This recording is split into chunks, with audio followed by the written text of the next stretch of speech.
Hello, mga kamaster, maraming salamat po sa lahat ng tumatangkilik ng Number 1 Supreme Warrior. Paki-follow and subscribe mga master para sa mga susunod pang mga kabanata.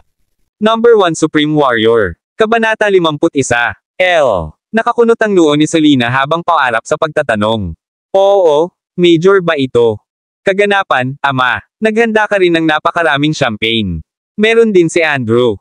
Sa naguguluhan na tingin, hindi niya talaga maintindihan kung bakit ganoon kaeng Randy. Ang pagdiriwang ay ginanap sa tanghali. May halaga talaga. Nagdiriwang para sa pipirmahan ni Ivan ang isang malaking deal sa negosyo at nangyari ito. Maging isang malaking isa. Binanggit ni Ivan na ang netong kita nito ay magiging 300 milyong bucks. Ang halagang ito ay malapit sa kinikita natin sa isang taon. Ngumiti ang matandang master at diretsong sinabi. Oo nga, ang aming Ivan ay sa wakas ay naipagmalaki kami. Minsan, nagawa niyang tapusin ang isang malaking deal sa negosyo. Theodore. Tumango bago bahagyang nagtaas ng ulo. Medyo proud daw siya. Hindi ako.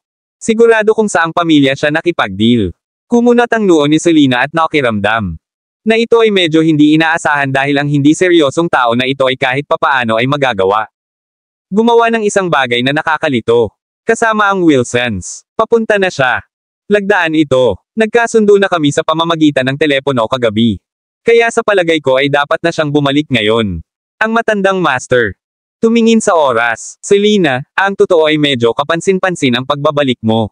Pagkatapos, masyadong masama kung hindi dahil sa isang kamag-anak mula sa pagbaril ng Taylor A. Sulyap kay Fane, may ipinapahiwatig.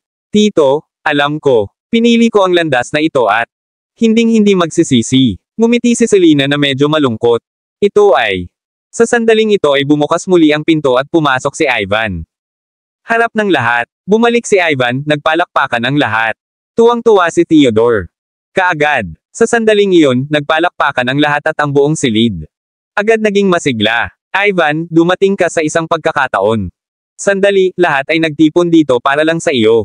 Oo naman, Yang. Master Ivan. Magmadali at ipahayag ang mga bunga ng iyong paggawa, maging ang. Handa na ang champagne. Ilang kamag-anak ang agad na lumapit. Mantikilya Ivan up. Nagpalitan ng tingin sina Fane at Selena, sila. Masasabing ang layunin ng pagtitipon ngayon ay upang masaksihan ang kahangahangang gawa ni Ivan. Mga resulta at para lamang ipakita ang kanyang mga natitirang kakayahan. May bitter si Ivan. Tumingin habang nagsasalita siya sa isang nanlulumong tono, the contract was a bust. Isang bagay. Lumapit at agad itong pinunit niyang Master Wilson. Ano? Napasinghap ang lahat nang marinig ang pahayag na iyon. Naghanda silang lahat para sa A. Pagdiriwang na kahit isang piging ay ganap na inihanda. Gayunpaman, mayroon si Ivan. Talagang sinabi sa kanila na ang buong pagsubok ay para sa wala. Bago lumabas si Ivan. Siya ay lubos na kumpiyansa at tila siya ay 100% sigurado sa deal. Masusunod. Anong nangyari? Ang ekspresyon ng matandang master. Nanlalabo habang dahan-daang lumapit kay Ivan at tinanong siya. Sa sandaling iyon. Natagpuan ni Ivan ang kanyang sarili na nakatali ang dila. Wala talaga siyang ideya kung paano sasagutin. Hindi niya posibleng ilantad ang kasuklam-suklam na ginawa nila ni Michael kagabi. Tama ba? Kung gagawin niya, posibleng naisip ng matandang amo. Pagpatay sa kanya. Well, ito ay medyo mahirap sabihin. Ang bagay ay, Michael ay nasa masamang kalooban at nabanggit na ang kanyang pamilya ay nagkaroon ng ilang insidente noong nakaraan. Gabi, kaya hindi na siya pumipirma sa kasunduan. Ako rin, wala.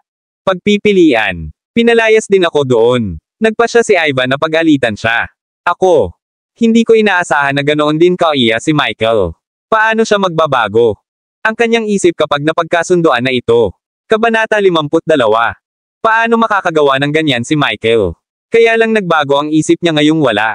Dahilan pagkatapos magkasundo kahapon. Oo, kasuklam-suklam. Sa totoo lang, talagang nagkaroon siya ng lakas ng loob na paglaruan ng ganoong malaking deal. Lahat ng tao mula sa pamilya Taylor ay labis na galit at nagsimulang maglagay. Lahat ng sisi kay Michael. Nang mapansin na walang nagtuturo. Sa kanya, gamaan ang pakiramdam ni Ivan sa kanyang puso. Si Fane, na nakatayo sa gilid. Nakasimangot. Nadama niya kahit papaano na ang buong pagsubok na ito ay hindi kasing simple. Ito ay hindi madali para kay Fiona na makakuha ng ganoong pagkakataon, kaya natural lang iyon para sa kanya. Para kunin ito. Agad niyang sinabi, buntong hininga, "Young Master Ivan, mayroon ang aming pamilya. Naghihintay sa iyong mabuting balita, alam mo. Dito naisip namin na kaya mo. Upang magdala ng isang business deal na nagkakahalaga ng 300 milyong bucks sa pamilya Taylor. Kami. Hindi ko inaasahan na ang lahat ay mauuwi sa wala. Sa sandaling ginawa niya iyon. Pahayag, ang mukha ni Ivan ay tila napakalamig at mapait. Siya ay orihinal. Nakuha si Fiona at ang lahat dito upang ipagmalaki ang kanyang mga kamangha-manghang tagumpay. Hindi inaasahan na ito ay magbabalik sa kanya. Gayunpaman, tiningnan niya si Fane sa gilid. Siya scoffed at sinabi, ito ay isang oversight sa aking bahagi dahil hindi ko kailanman. Inaasahan ng isang taong may mataas na katayuan tulad niyang Master Wilson na babalik. Sa kanyang salita, natigilan si Ivan habang sinasabi niya iyon. Siya pagkatapos ay nag-isip para sa ilang sandali bago magpatuloy, gayunpaman, mas malakas ako kaysa sa iba dahil ako. Maniwala ka na wala pa ring trabaho simula nung bumalik siya, diba? Ang totoo, ang mga taong tulad nito ang nahihirapang maghanap ng trabaho. Agad na sumingit si Cecilia at sinabing, oh yeah, after veterans are discharged, mukhang hirap na hirap silang maghanap ng mga trabaho na angkop para sa kanila. Kaya, maaaring siya ay nagtatrabaho sa kanyang lumang trabaho at naghahatid ng take. Labas. Nang marinig iyon, marami sa mga Taylor ang nagsimulang tumawa. Sa kanilang mata, ang paghahatid ng takeout ay tiningnan bilang isang napakababa at kaiyahiyang trabaho. Tama, alam kong maraming mga veterano na hindi makakakuha ng trabaho pagkatapos na maging na-discharge at nauwi sa pagtatrabaho bilang mga bodyguard o security guard. Hey. Bakit hindi natin gawin ito sa ganitong paraan? Halika at maging isang security guard sa aming kumpanya at babayaran kita ng buwanang sahod na 4,000 bucks. Pagkabigay ni Ivan. Naisip, nagsimula siyang tumawa at maging condescending, 4,000 sa isang buwan. Hindi masama iyon. Sa sandaling marinig iyon ni Fiona, sinabi niya kay Fane, bakit hindi? Naiisip mo ba, Fane? Isa kang malaking tao at hindi maaaring nilagalang. Sa bahay at walang ginagawa, tama. Hehe, kalimutan mo na. Una sa lahat, ako. Hindi nangangailangan ng ganoong uri ng kakarampot na pera. Isa pa, ayokong inuutusan. Sa paligid ng ilang mga tao. Gayunpaman, tila tinanggihan ni Fane ang alok. Kaagad, nang masaksihan niya ang eksenang binubuli ni Ivan ang sarili niya. Anak sa kanyang pagbabalik kahapon, hindi na siya magtatrabaho kay Ivan. Kung ito ay hindi para kay Ivan na bahagi ng Taylors, at sa makatuwid ay ang kamag-anak ni Selena, si Fane. Papatayin na sana siya. Ang gusto lang niyang gawin ngayon ay magpalipas ng oras. Kasama ang kanyang asawa at anak na babae at mamuhay ng tahimik. Hindi kailangan ng pera. Natawa si Ivan nang marinig iyon. Pati ang ekspresyon ni Fiona agad. Naging bitter. Hey, hindi mo kailangan ng pera. Paano nakakatawa, huwag. Kalimutan ang aming kasunduan, huwag mo kaming sisihin kapag hindi mo magawang talikuran iyon. 300 million bucks pagdating ng panahon. Tumawa si Ivan bago siya nagsimula. Natatawang sabi ni Fane. Aniya, mukhang hindi ka talaga kapos sa pera. Hindi mo kailangan ng kaunting pera, tama. Ang kulang sa'yo ay 300 million bucks. Kaya talagang interesado akong makita kung paano mo kikitain ang pera na iyon. Kung hindi mo ito maaalis pagdating ng panahon, ito ay magpapatunay na bukod sa iyo. Ang kakayahang magsinungaling, wala ka. Hindi mo na kailangang mag-alala sa akin. Mga usapin, 4,000 sa isang buwan, literal na insulto iyon sa akin.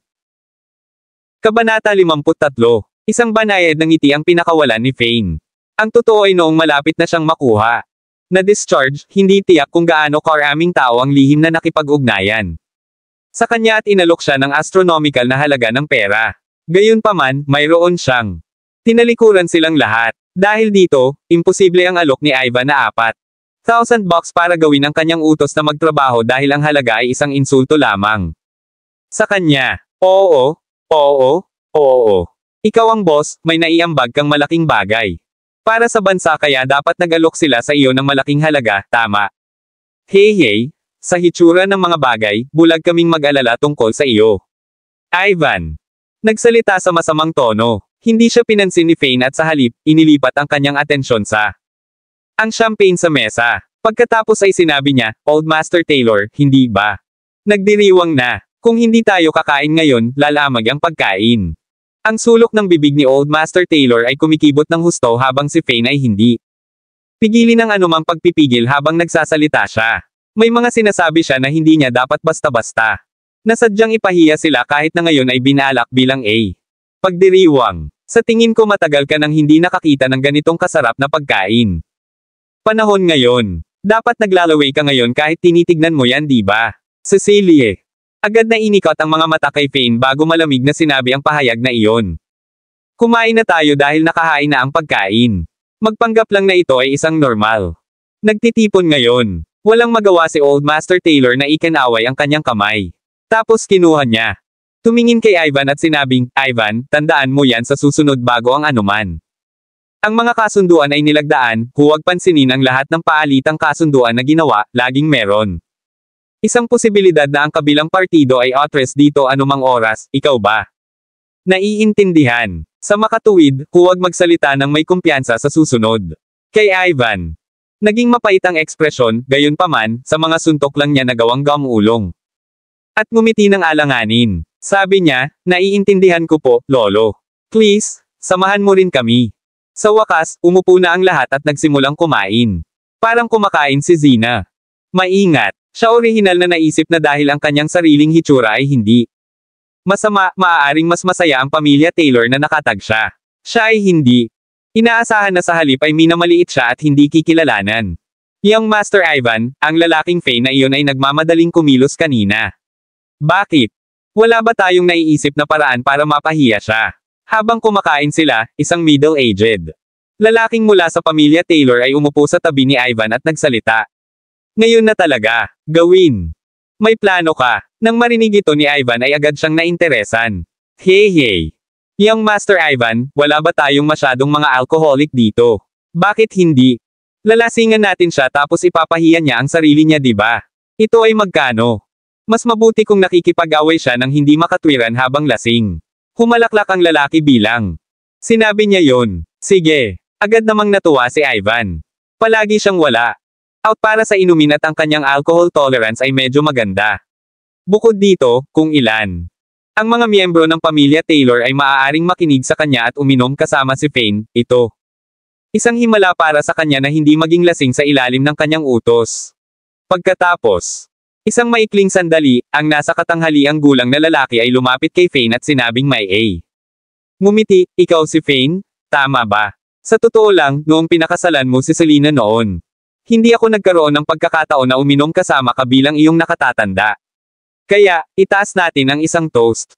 Sa iyong pagiging isang bayani ng digmaan dahil ito ay ganap na walang kaugnayan sa kung ikaw ay bahagi ng pamilya Taylor o hindi. Dahil nabanggit niya na siya ay isang matanda, si Fane. Hindi siya makatanggi. Ang tanging nagawa niya ay tumayo at magbuhos ng inumin. Bago sabihin, masyado kang mabait. Lahat tayo ay mamamayan ng kaatisiya at ito ay atin. Tungkuling ipagtanggol ang ating lupain. Bilang paggalang, iinom muna ako sa iyo. Natuwa ang lalaki nang mapansin niyang ibinaba ni Fane ang baso ng alak.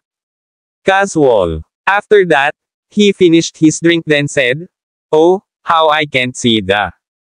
Ang saya ng pagiging sundalo. Hindi masama ang iyong alcohol tolerance. Halika ngayon, tayo. Uminom pa ng isa. Ang isang ito, iisipin namin ito bilang isang pagpapala sa iyo at kay Selena.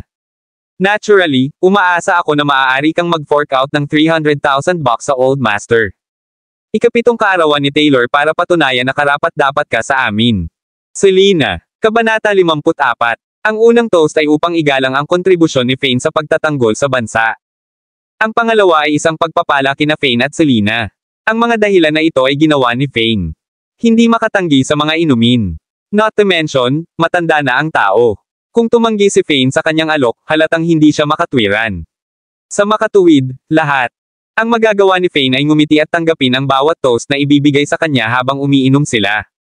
Ang tanging bagay lang, hindi inaasahan ni Fane iyon kahit tatlong magkakasunod na toasts. Hindi umaalis ang lalaking nasa harapan niya nang may lumapit na ibang lalaki na may mas maraming alak. Hindi mapigilan ni Fane na sumimangot habang nagsisimulang maghanap. Kakaiba ang buong pagsubok. Karaniwang mababa ang tingin sa kanya ng mga taong ito at ngayon. Lahat sila ay sinusubukang uminom kasama siya. Sa makatuwid, ito ay tila kakaiba at ito ay halatang pilit nila siyang lasing. Gayunpaman, kasing dami nila. Sinubukan niyang magplano laban sa kanya, hindi niya ito isinasapuso. Ang 5 taon na ginugol niya.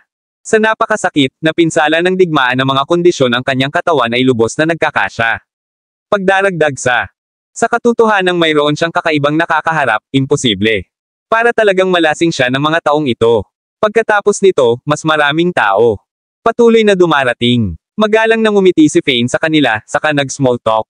Sa kanila bago isubo ang lahat ng alak sa kanyang baso. Tumingin siya. Napakakahanga-hanga. Pagkatapos uminom ng 7 hanggang 8 baso ng red wine, Selena, na nagmamasid sa gilid ay bahagyang nataranta. Matapos makuha ni Fane. Pagkaupo muli, bigla niyang hinaila ang kamisete ni Fane. Huwag ka. Marunong tumanggi. Mainam na uminom ng kaunti. Ang dami mong nainom. Mabilis. Anong gagawin mo pag nalasing ka? Hininaan ni Selena ang boses niya at paalala sa kanya sa malambing na tono. Nakaramdam ng init ang puso ni Fane matapos siyang marinig. Pahayag. Hindi niya akalain na aalagaan talaga siya ni Selena. Magkano? Bukod dito, ang gayong asawa ay napakahirap hanapin. Para makatipid. Ang pagmamalaki niya, sinadya niyang magsalita sa mas mahinang tono para walang ibang makarinig. Don't worry, hindi naman ganoon kalala ang alcohol tolerance ko. Bukod, maaari kang kumuha ng isang. Tingnan at tingnan na karaniwang lahat ng dumating ay matatanda. Ang mga palusot nila. Gagawin mo kahit hindi ka makatanggi. Ito ay talagang medyo mabait sa kanila. Hindi ka pipilitin at yayain kang uminom kasama nila. Ibinaba din ni Fane ang kanya. Boses at sumagot sa malambing na tono, inilagay ang kanyang kamay sa kanyang bibig. Ito. Nagkataon na red wine. Bagamat masarap ang lasa, ang pagmamadali mamaya ay maaaring medyo napakalaki. Madaling malasing kaya mag-ingat ka. Napagtanto din ni Selena ang mahirap talagang tanggihan ang mga palusot na binigay nila kay Fane kanina. Kung sinasadya niyang tumanggi sa alinman sa kanila, sasabihin ng mga matatandang iyon na tumingin si Fane. Pababa sa kanila at ito ay magiging isang komplikadong pagsubok na haharapin pagkatapos. Ang tanging bagay ay, paanong hindi siya mag-aalala sa paraan ni Fane. Umiinom. Malapad ang ngiti ni Ivan habang naglalakad na may dalang baso ng alak. Sa kanyang kamay sa sandaling iyon. Pagkatapos tingnan siya ni Fane, sumimangot siya at sinabing, Young Master Ivan, ayaw mo rin akong uminom ngayon, eh. Ikaw. Ako ang nagkataon na nabali ang braso mo. Ang gilid ng. Marahas na umawang ang bibig ni Ivan nang marinig ang pahayag na iyon. Gayunpaman, siya. Pinipigilan ang kanyang emosyon at nakangiting sinabing, hey, yun lang eh. Hindi pagkakaunawaan. Pinaglalaroan ko talaga si Kylie noon, hindi ko ginawa. Asahan mong hindi mo maintindihan. Pagkatapos niyang sabihin iyon, idinagdag niya, hindi. Matter what, Selena is still my cousin and you should call me cousin as well. Bagamat pakiramdam ko ay wala kang kakayahan, ngunit hindi ito madaling gawin. Mabuhay sa mga larangan ng labanan at bumalik. With that, hayaan mo akong magtaas. Toast ka. Pagkasabi noon ay agad na tinuyo ni Ivan ang kanyang baso. Siya. Pagkatapos ay sinabi, Fane, hindi mo ipagkakait sa akin ang karangalang iyon ngayon, hindi ba? Hey, mabait naman. Ang pagbibigay sa akin ni Young Master Ivan ng toast, nang walang A. Alinlangan, maging aking karangalan. Don't mind if I do. Agad namang tumawa si Fane. Ibinaba ang alak sa kanyang baso. Hana, mahusay. Nag-uusap tayo ngayon. Gustong-gusto kong makipag-ugnayan sa mga tao. Anong sabi mo uminom tayong 3? Shot. Nakakas pa rin ang isang kamay ni Ivan, pero kumuha pa rin siya ng isang bote. Red wine at ibinuhos ito sa 2 sa mga basong walang laman. Ito ay hindi maganda. Idea ngayon, hindi pa fully recovered ang mga sugat mo. Young Master Ivan, ito na. Mabuti para hindi ka uminom ng ganoon karami. Nagkunwaring tipsy si Fane habang marahan. Umiling at pinayuhan siya. Kabanata 55. Nang mapansin na sa wakas ay tumanggi na si Fane sa inumin at naging pantay. Umiling-iling, nakaramdam ng tuwa si Ivan sa kanyang puso. Sa paghusga sa hitsura ng bagay, tila naabot na ni Fane ang kanyang limitasyon. Agad niyang sinabi, ayos lang. Halika na, ngayon ay isang maligayang araw at dapat tayong lahat ay uminom ng 3 shot. Mabuti kung ganoon. Nagkunwari si Fane na parang nasa matigas na lugar. Ngunit dahan-dahan pa ring ininom ang lahat ng alak. Sa sandaling ito, si Fane na uminom ng higit sa 10 baso sa isang hilera bilang kahit na ang ilang mga matatanda at Ivan ay medyo lasing. Gayunpaman, naisip nilang lahat na dapat maging malapit si Fane. Para malasing ngayon. Tere na guys, hindi pa tayo nagiinuman. Sa napakatagal na panahon ngayon, uminom tayong lahat. Itinaas ni Ivan ang baso at kinausap. Lahat ng naroroon. He scoffed in his heart that under a situation where lahat ay umiinom, si Fane ay walang paraan para tumanggi at magiging pinilit uminom. Sige, inom tayong lahat. Uminom tayo para sa ating Taylor Group. Negosyo para lumakas. Nakangiti si Old Master Taylor habang sinasabi iyon. Cheers! Agad na nilagok ni Ivan ang alak. Hindi nagtagal ay siya. Tapos na uminom, sinenyasan ni Ivan ang iba na magpalitan ng pagpapainom kay Fane.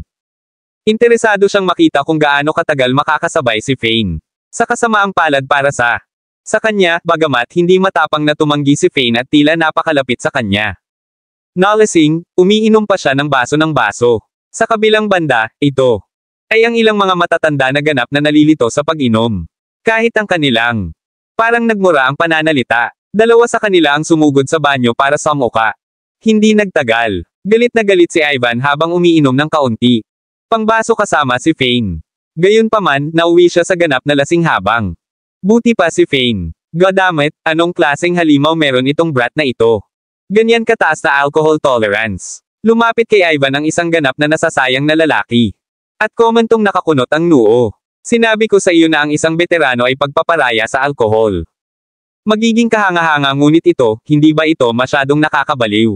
Ang iilan sa atin naghahalinhinan sa pag-inom sa kanya at hindi pa rin siya malasing. Si Ivan ay may mapait na tingin sa kanyang mukha at walang imak. Ito ay sa sandaling ito na si Tanya, nakatatapos lang kumain kasama ang kanyang matalik na kaibigan. Naglakad papunta sa kwarto. Narinig niya kung gaano ito kasigla sa loob at nagpasya na. Casual na sumilip. Sa isang sulyap, napansin niyang si Fane talaga. Umiinom kasama ang pamilya Taylor. Anong mali? Terena, Tanya, ikaw. Hindi sana talaga ginayuman ng gwapong lalaki sa loob ngayon. Gusto mo, pang-aasar ng isa sa mga binibini. Mauna na kayo, hindi ako sama-sama sa inyo sa shopping trip. May kakilala ako sa loob. At may gagawin pa ako. Nakangiting sabi agad ni Tanya. Sige. Pagkatapos, magtatambay tayo sa ibang araw. Tumango naman ang ibang mga babae at agad na umalis. Pagkatapos, agad na binuksan ni Tanya ang pinto at pumasok sa kwarto. Siya. Sabi, oh wow. Nagkwento lang ako kung gaano kasigla ang loob nito, lumingon ito. Para maging pamilya ni Taylor. Sino ka? Kami, ang pamilya Taylor, ay dito kakain. Anong ginagawa ng estranghero dito? Si Ivan noon. Pinipigilan ang mga frustration sa kanyang puso.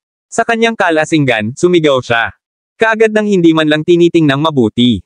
Kabanata 56. Ako ay isang estranghero. Hehe, aalis na ako. Sandaling natigilan si Tanya. Bago tumawa ng malakas habang nakatalikod at naghahanda na. Umalis. Makikilala ni Old Master Taylor kung sino siya sa isang sulyap at agad na hingal. Nagkataon na anak ito ng pinakamayamang tao. Sa gitnang lalawigan, ang kapangyarihan ng kanyang pamilya ay napakalaki. Ito ay hindi sigurado kung gaano karaming mga tao ang nais na mag-grow sa kanilang pamilya.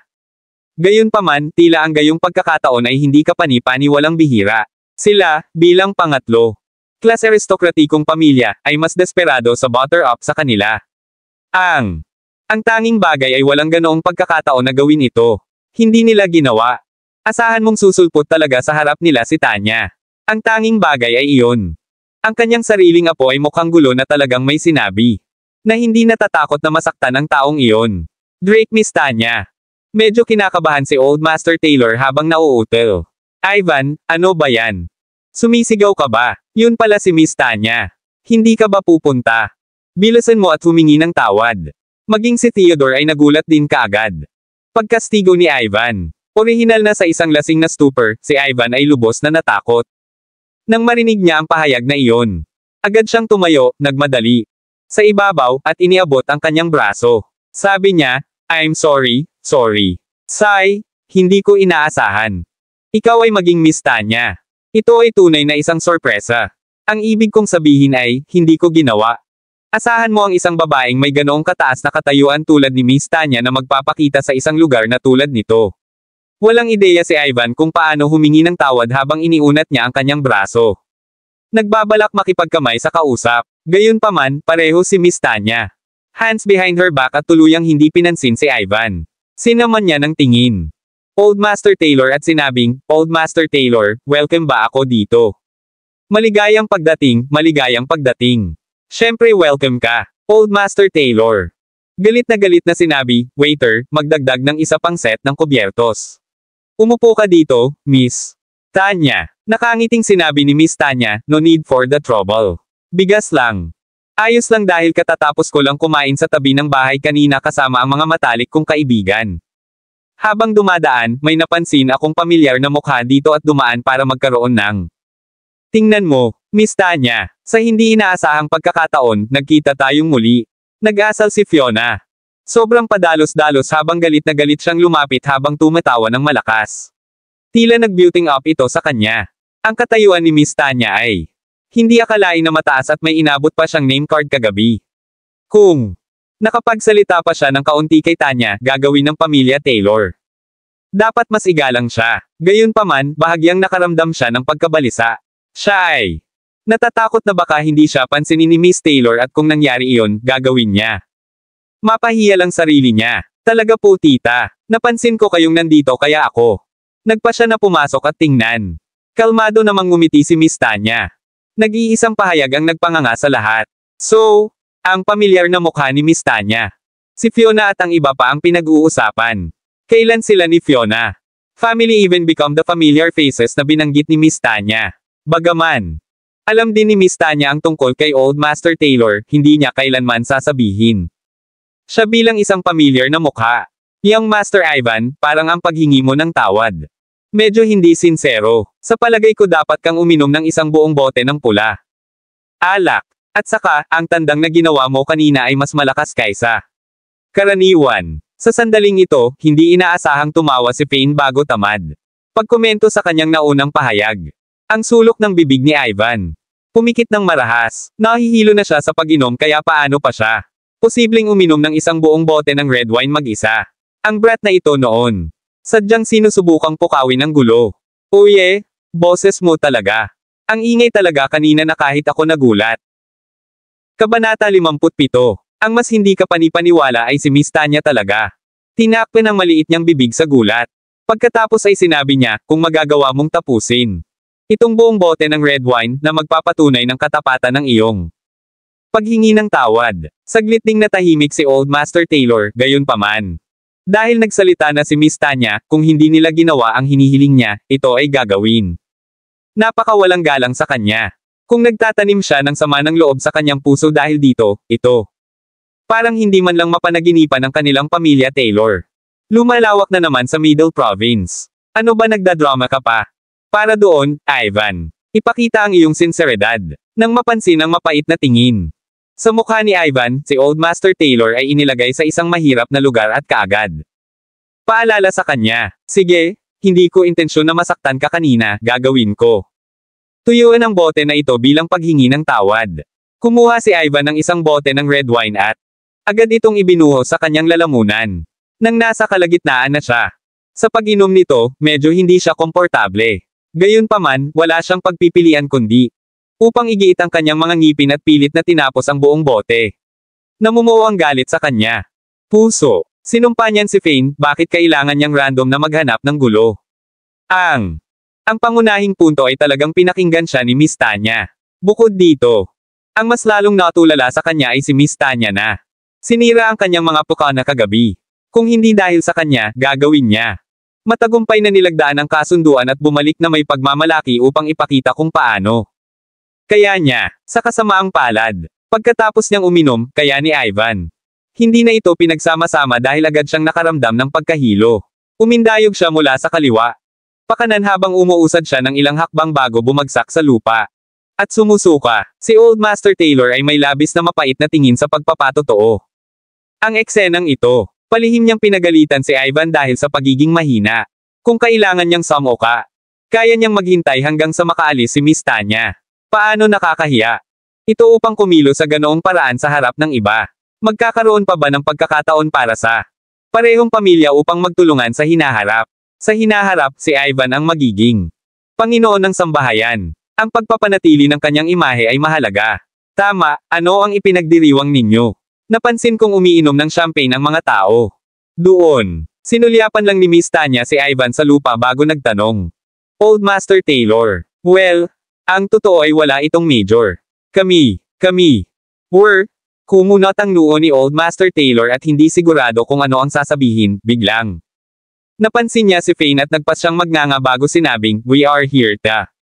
Welcome Fane back home." Bukod, bumalik siya mula sa larangan ng digmaan at ipinagmamalaki ang bansa, tama ba? Sa katunayan, ito ay isang bagay na karapat-dapat. Nagdiriwang. Tumango si Tanya, pagkatapos ay sinabi kaagad kay Fane, "O tama, Fane. Nagkataon na naghahanap ng bodyguard ang pamilya Drake. Napansin ko na ikaw. Na-discharge na kaya dapat medyo kahanga-hanga ka ngayon, tama ba? Ikaw lang.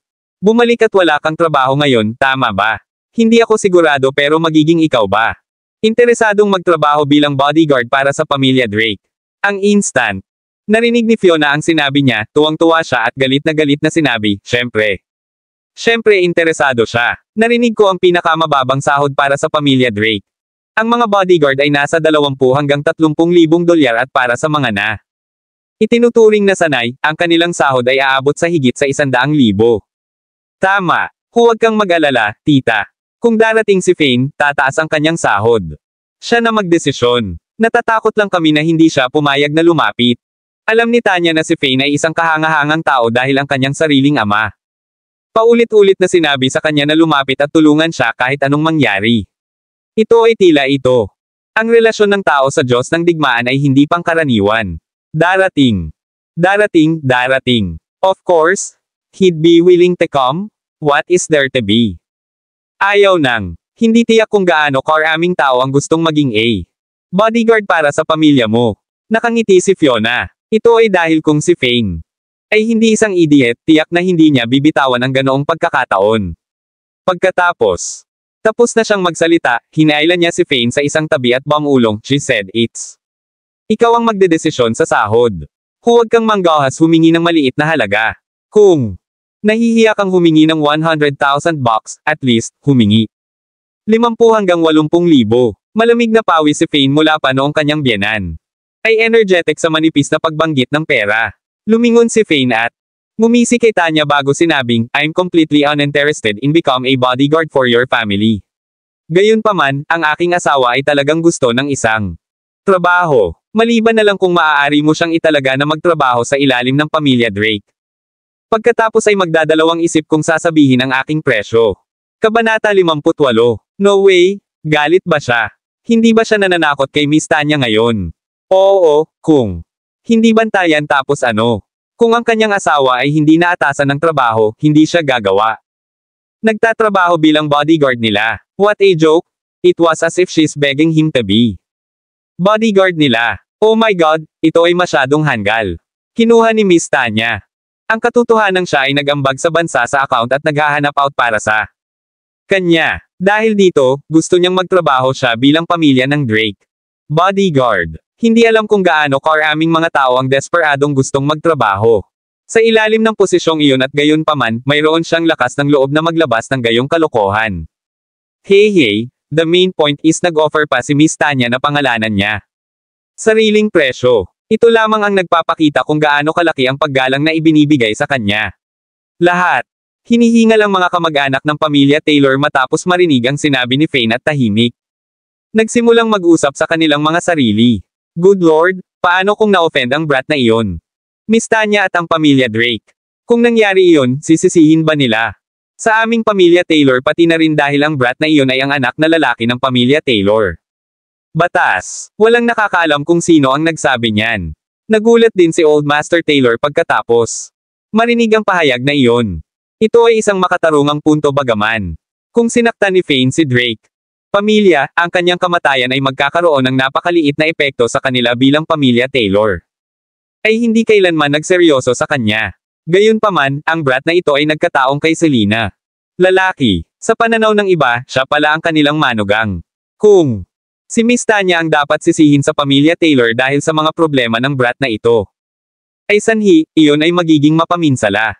Galit na galit siyang lumapit at ngumiti kay Tanya habang sinasabi, Miss Tanya, itong brat na ito ay may isang kaunti lang ang inumin at nagbubuga ng kalokohan. Mangyaring huwag dalhin ito sa puso. Salamat sa iyong mabait na kilos, Miss Tanya. Ang bagay ay, ang brat na ito. Maaaring nasa ilalim lamang siya habang nasa hukbo siya. Hindi siya sanay. formalities, kaya parang napakahirap para sa kanya na makibagay. Pagiging bodyguard ng pamilya Drake. Hindi nila inaasahan ang kay Fane. Pahayag na ikinatuwa ni Miss Tanya dahil wala siyang ibang gusto kundi para mapasaya agad si Fane dahil ang ibig sabihin nito ay pag-beauting up kay Lana, isa sa mga Diyos ng digmaan. Ang kanyang unang pahayag ay sinadya upang subukan si Fane. Ipinagpalagay niya iyon. Hindi pumayag si Fane pero hindi niya inaasahan na siya talaga ang magbibigay. Isang pagkakataon sa kanya. Anong kalokohan ang sinasabi mo, Fane? Miss. Nag-alok sa iyo si Tanya ng napakagandang trabaho kaya dapat kang kumilos at gawin ito ng maayos. Huwag kang magdala ng gulo kay Miss Tanya. Maging si Selena ay nagulat din habang siya. Agad na nasabi iyon matapos maputol ang gulat niya. No way, gagawin ko lang. Pumayag ka kung gusto mong magtrabaho doon. Kung wala ka, hindi rin ako magtatrabaho. Ang totoo ay hindi pa rin ako handang magtrabaho. Yung brat na si Fane. Agad na sinabi iyon ng malamig na ekspresyon. Naramdaman ng lahat na mahimatay. Ang brat na ito ay halatang tanga. Ang kanyang kasalukuyang estado ay nangangailangan sa kanya. Desperadong makakuha ng trabaho para matustusan ang mga gastusin ng pamilya. Hindi niya ba alam iyon? Ang kanyang pamilya ay lubhang mahirap. Paano pa siya kumilos ng mayabang dito? Sandali. Oo naman. Talagang. Itinago ni Miss Tanya ang kanyang pananabik. Naglakad siya pasulong at sinabihan si Selena, Miss Selena, naalala ko yun. Medyo talented ka sa management. Let's put it this way, we have a huge proyekto na malapit ng ilunsad para makapunta ka at maging proyekto namin. Manager, anong masasabi mo? Ang sahod ay 50 hindi, 1,000,000 bawat buwan. Paano naman yon? Magkakaroon din ng year-end bonus. 1,000,000. Fiona at nagkatinginan si Andrew at napabuntong hininga. Kahit na siya ay manager ng proyekto. Ito ay medyo kahangahangang kumita ng higit sa 10,000 bucks a buwan. Hindi nila akalain na ganoon kataas ang offer ni Miss Tanya. Sis, hindi ka ba magmadali at magpasalamat kay Miss Tanya? Saan ka pa mahahanap? Napakagandang trabaho. Natakot si Ben na babalikan niya ang kanyang salita at paalala agad sa kanya. Oo, anak, bilasan mo at pumayag ka na. Naiintindihan mo ba? Kabanata 59. Tuwang-tuwa si Fiona dahil napakataas ng sahod niya. Ganap na hindi inaasahan. Ibig sabihin, pagkatapos ng ilang buwan, sila kayang bumili ng mansion. Hindi ba ito masyadong mataas? Medyo emosyonal din si Selena habang natulala siya saglit. Bumalik. Pagkatapos na siya ay ipinatapon mula sa pamilya Taylor, siya ay tumakbo sa tuloy-tuloy. Natitisid dahil nahihirapan siyang maghanap ng trabaho. Kahit kailan siya gustong maghanap ng ahente para maghanap ng trabaho, wala ni isang tao ang nang-ahas. Dalhin mo siya. Ngayon, gayunpaman, si Miss Taylor ay talagang inihagi sa kanya ang isang lifeline. Ang pangunahing punto ay, maglalakas loob ba si Ivan na pukawin ang gulo sa Drake? Pamilya tapos inalok agad siya ni Miss Tanya ng trabaho. Obvious naman yon. Malabong mangyari. Nakakunot ang noo ni Fane habang palihim na bumubulong. Ang puso niya na ang pamilya Drake ay talagang may talento sa pag-imik. Since malamang na sinusubukan nilang mag-butter up sa kanya dahil inalok nila si Selena. Napakagandang trabaho. Kahit na ayaw ni Fane sa pera, basta asawa niya. Masaya at payapa, magiging napakasaya niya. Honey, depende kung ikaw payag o hindi. Kung hindi, tanggihan mo na lang. At saka, hindi namin kailangan pera. Nagkibit balikat si Fane sa casual na binanggit iyon. Ito ay totoo na hindi siya nangangailangan ng pera. Dahil ito ay kukuha lamang ng isang salita mula sa kanya at ang buong Middle Province ay magiging kanya. Ang tanging bagay ay, sa kasalukuyan ay wala siyang balak ipagmalaki ang kanyang katayuan. Ang buong pamilya Taylor ay muntik ng mahimatay. Hindi kailangan ng pera. Sinundo talaga ni Selena. Basurang ibebenta noon at talagang masasabi niyang hindi sila nangangailangan ng pera. Magandang Panginoon, napakabigat ng mga salita mo. Ikaw lang. Nagambag pa rin sa isang menor de edad na dahilan kaya ang iyong premyong pera ay kaunti lamang. Higit sa 1,000,000 bucks, tama ba? Sa sobrang liit ng pera at maglakas loob kang sabihin. Hindi mo kailangan ng pera. Kung gusto mo ng mas magandang tahanan sa kabisera, ikaw. Baka hindi man lang kayanin ang isang bahay na may 3 silid-tulugan, isang sala. Hindi na kayang panoorin ni Cecilia ang pagiging bongga niya habang diretsyong nang iinsulto kanya. Yung anak niya, nakapag-enroll na siya sa kindergarten noong nakaraang taon ngunit hindi pa siya nakakagawa kahit hanggang ngayon at lahat na Dahil wala silang pera. Iyon pala ang maliit na pinaghirapang pera na ginawa niya sa pamamagitan ng pagtataya ng kanyang buhay sa loob ng 5 taon. Kung kaya niyang ipagmalaki iyon. Tila hindi pa siya nakakita ng sapat na pera mula noong $1,000,000. Sapat na para masiyahan siya. Maaaring isa pang miyembro ng pamilya Taylor. Hindi nagtimpi sa pangungutya sa kanya. Payag ako, bakit hindi ako? Ako ay matagal nang naghahangad ng trabaho ngayon. Ang kaso, medyo mataas ang sahod. At medyo nag-aalala ako na hindi ko maabot ang mga pamantayan sa trabaho at bigyan si Miss Tanya. Medyo emosyonal ang puso ni Selena at naging A. Medyo balisa pati na rin ang galit niyang sinabi.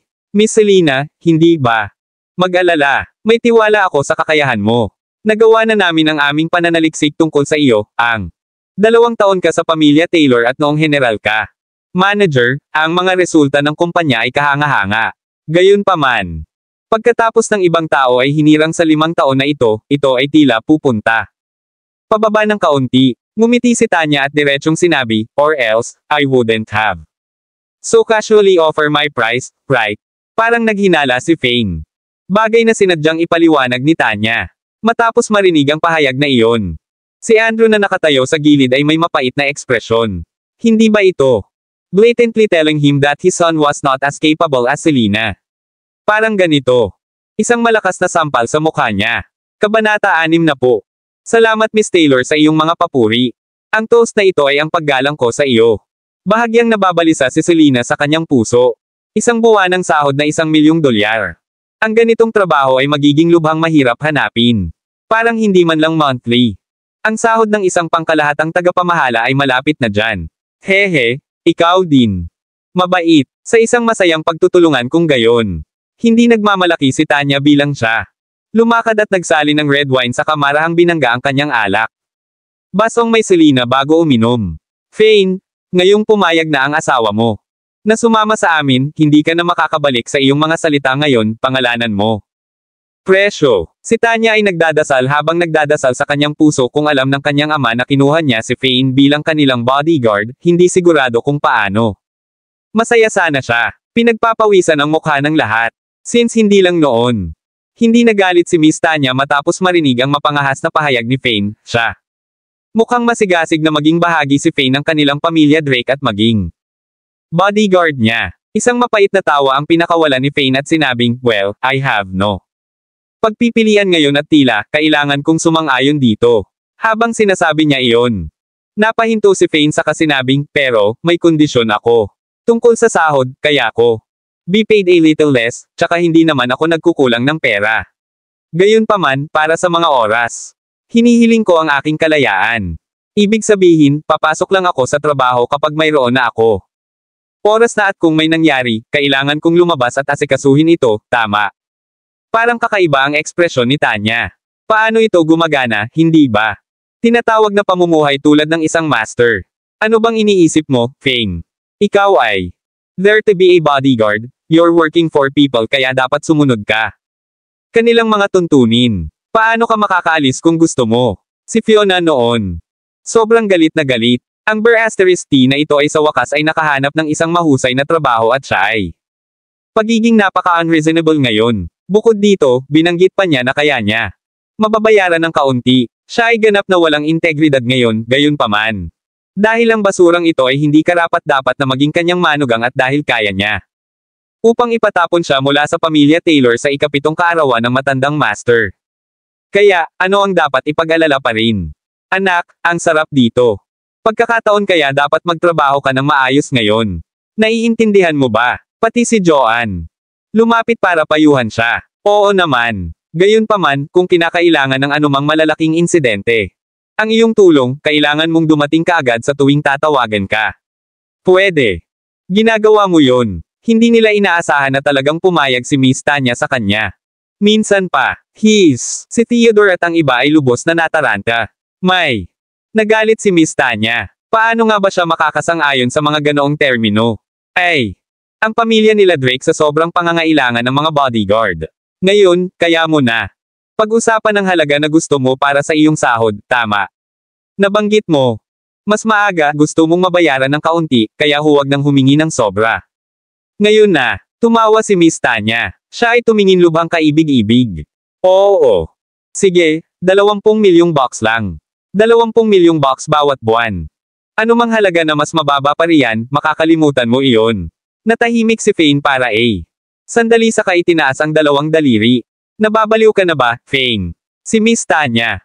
Nakikipagbiruan sa iyo ngayon. Agad namang napagalitan ng isang kamag-anak ng pamilya Taylor. Kanya, ang Ber***T na ito ay tahasang bumubulusok. Paano makahingi ng bodyguard? 20 million a month, not to mention, pumapasok sa trabaho kung kailan siya. Libre. Hindi ba siya natatakot na masaktan si Miss Tanya? Paano kung nagalit siya? Tapos, brat, ang halagang ito ay medyo mapangahas na ngayon. Kahit kaya mong pangalanan. Ang iyong presyo, hindi mo dapat pangalanan ito ng ganoon, tama ba? Isang bodyguard sa likod ni Miss. Hindi na natiis ni Tanya na panoorin. Sa normal na mga pangyayari, gagawin nila. Hindi kailanman makialam ngunit ang Ber***T na ito ay tahasang humiling ng 20 milyong box. Pagkatapos, ano kaya sila, mga bodyguard na may monthly wage lang na 100 hanggang 2? 200,000 box maituturing na. Maraming salamat mga ka-master sa walang sawang pagsusubaybay, isang like, share, and subscribe naman dyan mga ka-master. Abangan ang susunod pang mga kabanata.